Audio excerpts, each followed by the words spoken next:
all we do is fight. We can't communicate. He doesn't understand me. She doesn't understand me. We do not get along. He just doesn't get me. Hey guys, welcome back to my page, Fearfully and Wonderfully Made. I'm Mia, and today we're going to be talking about how to communicate with your spouse and creating that oneness. Spoiler alert, communication is key, right?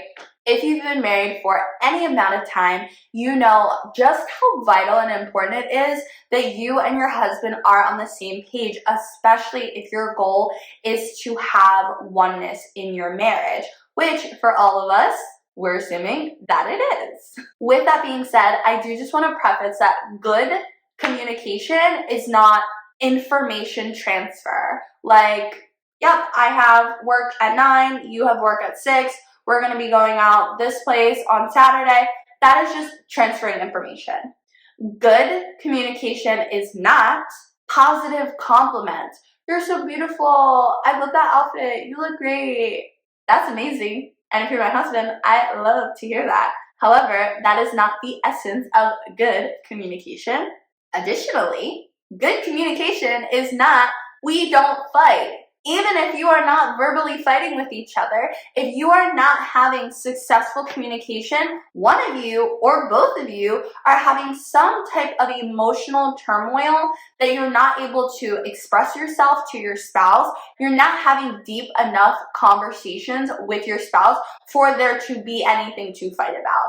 We are different. Men and women are completely different. The way that God wired us, the way that God made us, the way that He designed us, we are so different. So it is nothing but natural for us to disagree, right?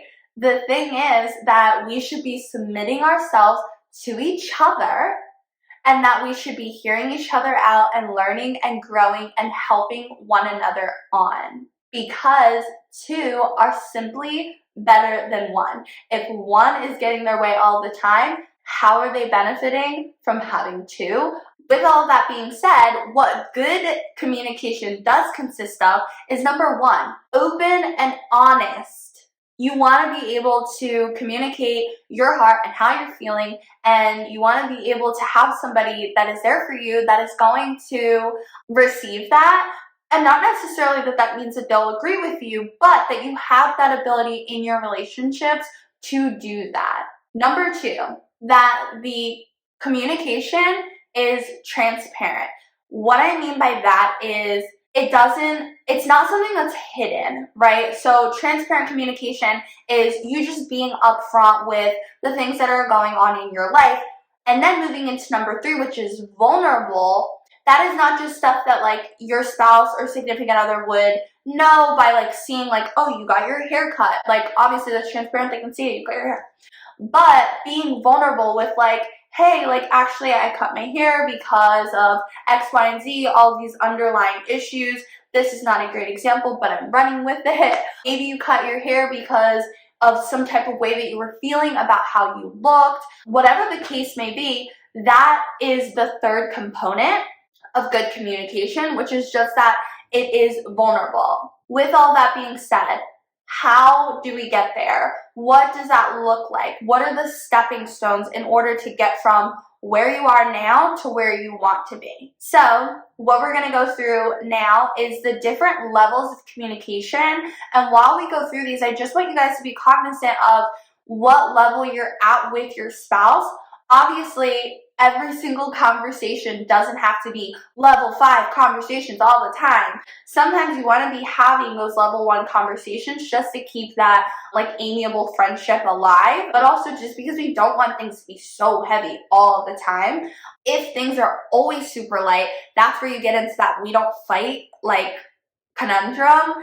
And I kind of just want us to be thinking through, where am I at with my husband? Do we have an equal balance? Are we able to attain that level 5 communication? And if not, where are we and what are we working towards? So number one, the first type of communication is cliche. What does that mean? That means not really sharing much. This is elevator talk. This is, you're at the grocery store. Hey, how are you? How's your day? Good.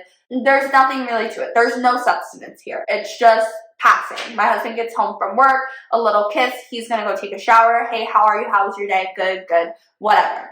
There's so much more to our days. So much more has gone on, but we're just moving too fast in order to slow down and have conversations with each other. And there's a time and a place for level 1 communication within marriage. This cannot be where you live consistently. This cannot be a large amount of the communication that you're sharing with your husband. This is how you communicate with most of the people in the world, and it should not be how you're communicating with your spouse.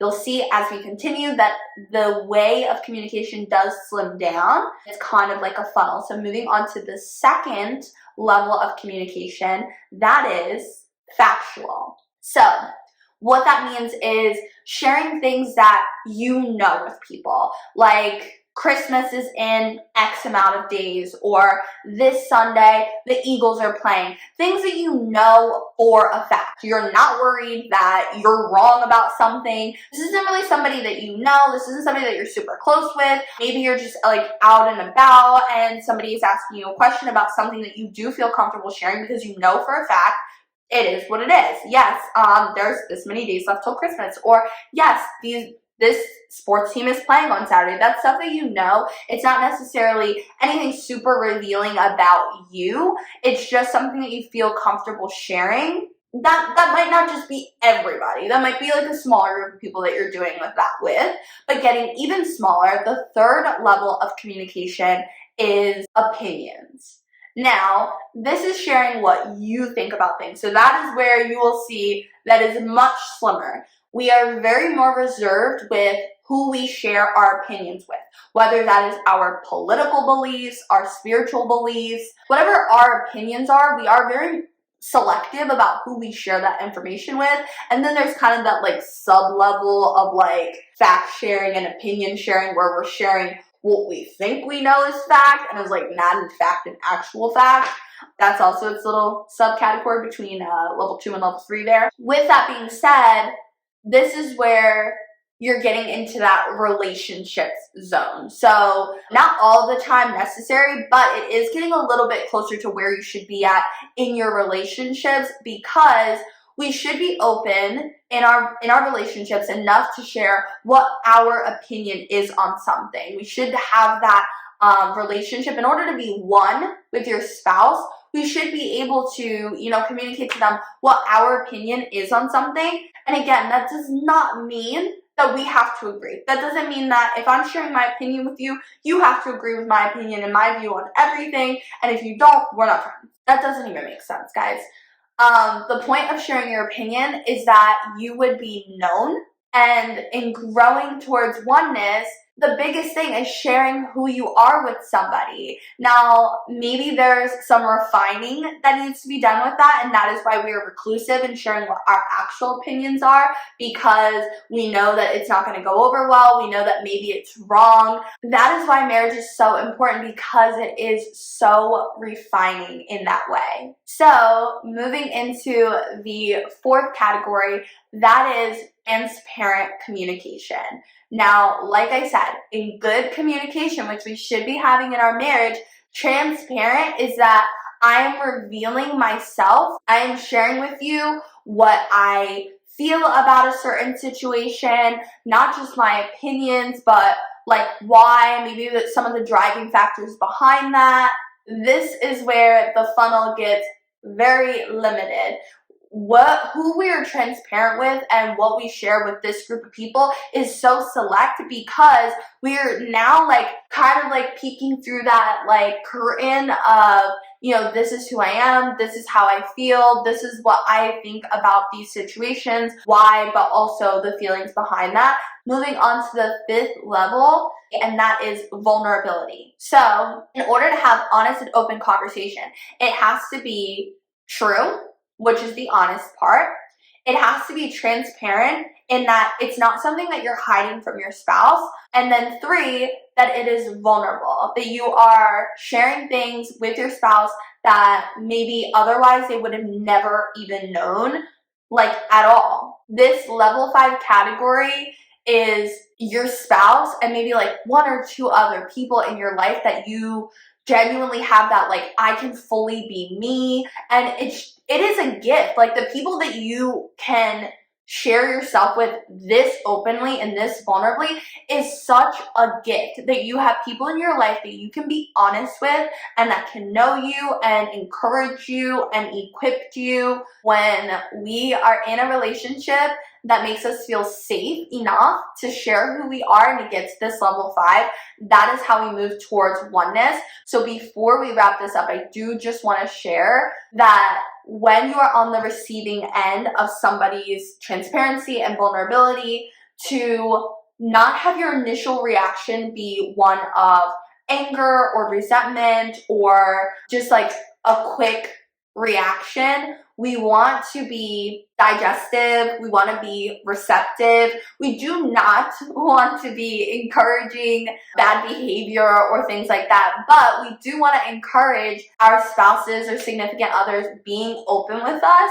So when they are, we don't want to be using it as weapons against them. We don't want to be bringing it up in other conversations as like an attack. What we do want to be doing is coming alongside them, supporting them, and encouraging them if it's something that does need to change, or just being there for them if it's something that they're genuinely just opening up to you about, so that you can just know them a little bit better and not necessarily judging them for whatever it is, but just being there for them and having that more of a close relationship, because now you're one of the few people in their life that actually knows something very intimate and sacred about them, and just keeping that confidence. With all that being said, I'm going to challenge you guys to identify where you're at for the most part in your marriage, and to, if you're not already at level 5, to be working towards having those vulnerable conversations with your spouse, whether that's you sharing something about yourself just to encourage that behavior, or if that's you being receptive when your spouse is sharing something. Maybe you just ask them like, hey, like, what's one thing about you that I don't know? Or hey, like, what's like one thing that like you've barely shared with anybody in your life? And when they share something with you, just being loving and receptive in that, without like disrespecting your boundaries or things like that. And if it is something that does need to be discussed, maybe digesting it when they share it with you, and then picking a different time, maybe a different day, to address if there's an issue or something like that. Like, hey, remember when you shared this a few days ago? I've really been praying on it and thinking about it. I've found some resources. Maybe instead of just like coming on an instant attack mode when they share something with you, maybe taking some time apart to resource yourself and to prepare yourself on how to have a conversation, and just to pray to God that the way that it would come across would not hinder vulnerability. We want to be establishing healthy boundaries, but at the same time, we want to leave that door open so that the person feels like they can still come to us in the future, and that they will receive advice that is encouraging and uplifting, but that they'll also receive that unconditional love and respect that they're looking for. For anyone else though, the goal is always to be 1% better every day. So if that for you is, you know, you do have those level 5 conversations, maybe it's something that you guys want to just set aside some time for every single week, to be having that one-on-one conversation, maybe not about work or the kids or business or school or whatever, and to just sit down and have some one-on-one time to be open and honest and vulnerable with each other, and to just make sure that if you do have that level of communication, that you are valuing that, and that you are taking time out of your week to express to each other the importance of that. With all of that being said, before you guys go, don't forget to smash that like button and subscribe if you haven't already. I will be posting 2 videos a week, one on Wednesday and one on Friday. I would really love to interact with you guys, so make sure that you are leaving a comment letting me know what you think. But until then, be blessed, and I'll see you guys next time.